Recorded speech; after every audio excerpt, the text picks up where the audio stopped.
আজ তৈরি করলাম স্পেশাল মোরগ পোলাও। এটা খেতেও কিন্তু দুর্দান্ত। এটা একদম রেস্টুরেন্ট স্টাইলে কিন্তু আজ আমি এটাকে রান্না করেছি একটু স্পেশালভাবে। তো চলো তোমাদের সাথেও শেয়ার করে নেওয়া যাক। তো হ্যালো এভরিওয়ান, আসসালামু আলাইকুম। সবাই কেমন আছেন? আশা করি সবাই ভালো আছেন। তো চলুন ভিডিওটি শুরু করা যাক। তো যেহেতু আমি আজ মোরগ পোলাও রান্না করব, তো চিকেনগুলোকে ভালো করে আমি কেটে ধুয়ে পরিষ্কার করে নিয়েছিলাম। তারপরে এখন এক এক করে সব মশলাগুলো এখানে দিব। তো আমি আজ একটু স্পেশালভাবে রান্না করব, আগেই বলেছিলাম। তার জন্য প্রথমে আমি চিকেনগুলিকে একটু গরম মশলা, একটু বাদাম বাটা, একটু লবণ দিয়ে, এই তিনটা উপকরণ দিয়ে, আর একটু লেবু রসও দিয়েছিলাম আমি, দিয়ে আমি একটু ভেজে নেব।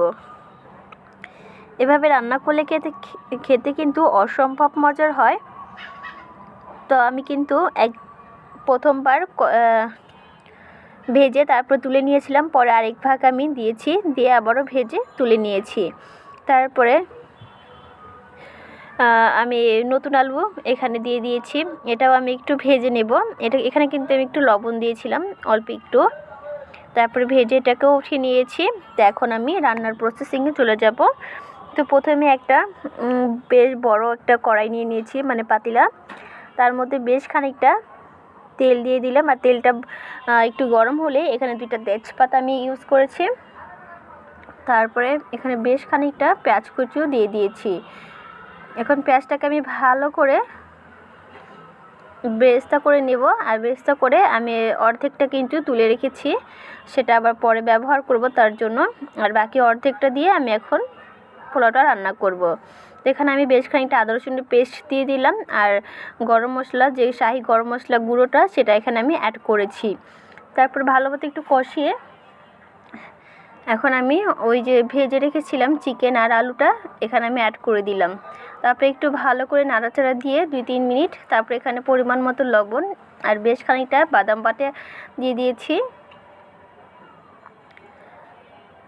এখন ভালো করে আবারও কষিয়ে নেব। যত কষাবে আর খাবারের টেস্ট কিন্তু ততই বাড়বে।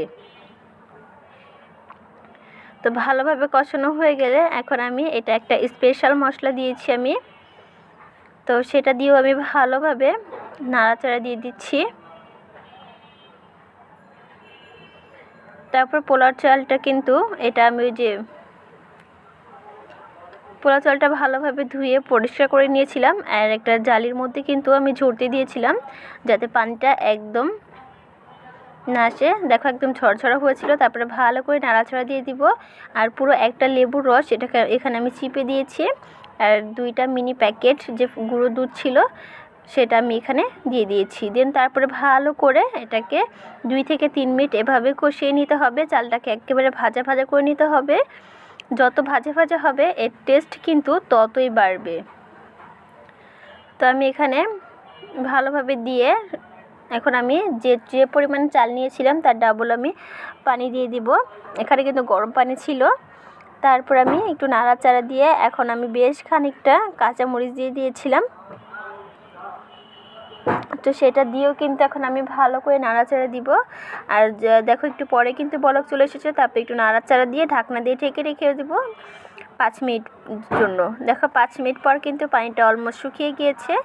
এখন আমি একটু নাড়াচাড়া দিয়ে দিব, এপিট ওপিট করে দিতে হবে, তাহলে তাড়াতাড়ি সেদ্ধ হয়ে যাবে। কিছুক্ষণ পর আবারও দেখো আমি দমে রেখেছিলাম, প্রায় 10 মিনিট পর আমি আবারও ঢাকনাটা খুললাম, আর খুলে এখানে বেরেস্তা দিয়ে দিয়েছি। বেরেস্তা দিয়ে একটু ঢাকনা দিয়ে ঢেকে 5 মিনিট পর এখন আবার একটু নাড়াচাড়া দিয়ে নিব। ওই যে রান্নার সময় যে বেরেস্তা তুলে রেখেছিলাম সেই বেরেস্তাটাই কিন্তু এখন আমি এখানে অ্যাড করে দিলাম। তো কিছুক্ষণ পর কিন্তু আমাদের রান্নাটা একদম কমপ্লিট। এখন পরিবেশন পালা। দেখো পরিবেশন করার পর কতটা লোভনীয় হয়েছে না, খেতেও কিন্তু অসম্ভব মজার হয়েছিল। আর